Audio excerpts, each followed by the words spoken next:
শনিবার থেকে শুরু হচ্ছে আইপিএল। প্রথম ম্যাচেই নামছে বিরাট কোহলির বেঙ্গালুরু এবং ঈশান কিষানের হায়দ্রাবাদ।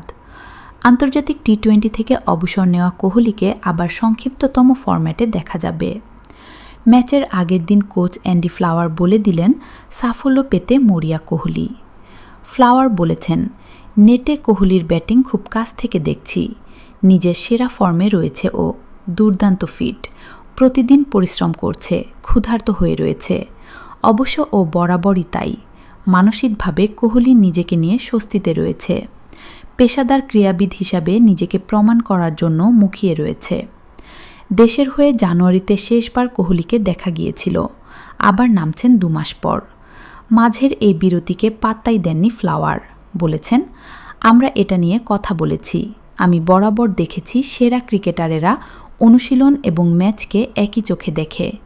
শচীন তেন্ডুলকরকে চোখের সামনে দেখেছি, কোহলিও তাই। কোচ হিসাবে ব্যাটারদের শিল্পকে তাড়িয়ে তাড়িয়ে উপভোগ করি, তাই জন্যই বলছি কোহলি সেরা ফর্মে রয়েছে। বৃহস্পতিবার রাতে বেঙ্গালুরু শিবিরে যোগ দিয়েছেন জশ হেজলউড, তবে শনিবার তার আসার সম্ভাবনা নেই। ফ্লাওয়ার বলেছেন, হেজলউডকে ফিটই লাগছে, শেষবার যেমন দেখেছিলাম তার থেকে বয়স কমেছে মনে হচ্ছে। ফিটনেস ঠিক করতে কঠোর পরিশ্রম করেছে ও। আমরাও ক্রিকেট অস্ট্রেলিয়ার সঙ্গে নিয়মিত যোগাযোগ রেখেছি।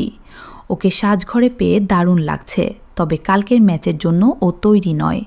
সবে এসেছে, ওর ফিটনেস খুঁটিয়ে দেখে সিদ্ধান্ত নেব।